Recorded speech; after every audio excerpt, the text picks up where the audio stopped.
É fato que no tempo dos apóstolos só existia o Velho Testamento, mas como era regra de fé, de ensinamento e de aprendizagem, eles já sabiam que haveria um traidor.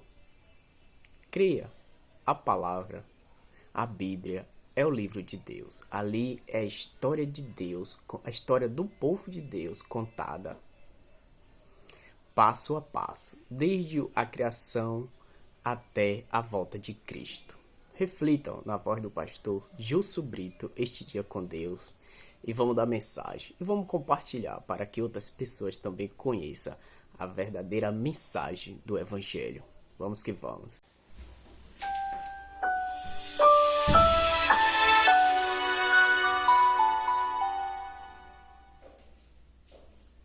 Prontinho aí? Vamos juntos refletir um pouco na palavra de Deus. Livro de Atos dos Apóstolos, capítulo 1, verso 14. Está escrito assim: todos estes perseveravam unânimes em oração, com as mulheres, com Maria, mãe de Jesus, e com os irmãos dele. Todos estes. Esta expressão faz referência aos apóstolos de Cristo que são mencionados nos versos anteriores. Todos estes perseveravam unânimes em oração, tendo também a presença de algumas mulheres, incluindo Maria, mãe de Jesus, além dos irmãos dele. Essa narrativa de Lucas está relacionada ao período logo após o retorno de Jesus para o céu. O Senhor Jesus Cristo, depois que morreu e ressuscitou ao terceiro dia, ele passou cerca de 40 dias fazendo algumas visitas aos apóstolos e então ele voltou para o céu. Mas antes de ir, ele disse: estejam reunidos em Jerusalém, em oração, para que vocês recebam o Espírito Santo, conforme o Pai prometeu. E foi exatamente isso que eles fizeram, conforme nós lemos aqui. Eles perseveraram unânimes em oração.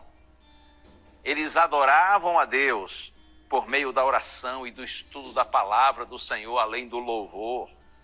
A oração para os apóstolos era uma necessidade e um privilégio.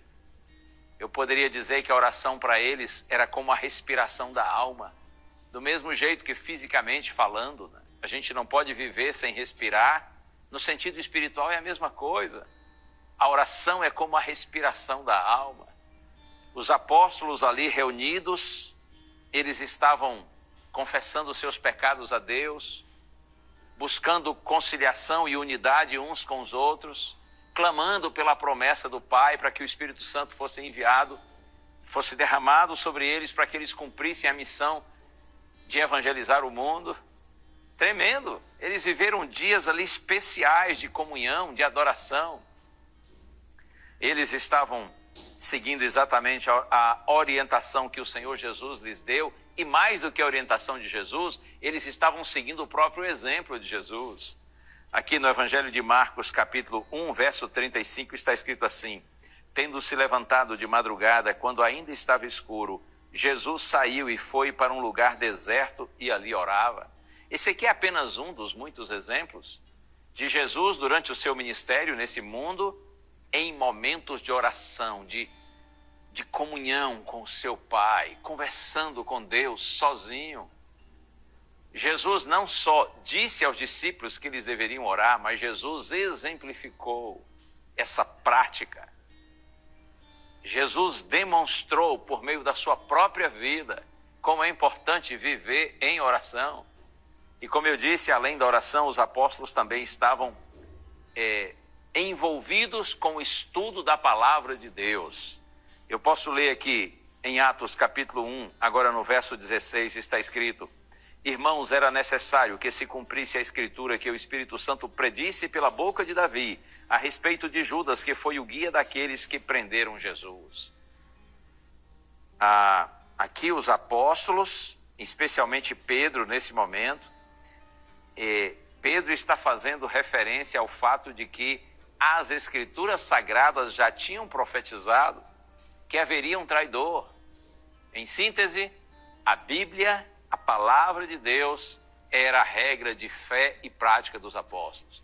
Naturalmente que até aquela época eles tinham o Antigo Testamento, os 39 livros inspirados, do Gênesis até o profeta Malaquias, mas eles estavam fazendo da palavra de Deus o seu motivo de estudo, de concentração, de aprendizagem, estudando a Bíblia, orando com sinceridade, preparando-se para receber o Espírito Santo.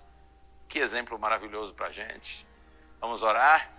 Ó Deus, nós sabemos, Pai, que é isso que Tu esperas do Teu povo na atualidade, que sejamos estudiosos da Tua palavra e procuremos segui-la, que nós vivamos em oração, porque aqueles que oram, estudam Tua palavra e procuram vivê-la com sinceridade, eles são fortalecidos por Ti para a vitória completa sobre o mal. Ajuda-nos, Senhor, a seguirmos esse exemplo, a vivermos essa experiência, em nome de Jesus.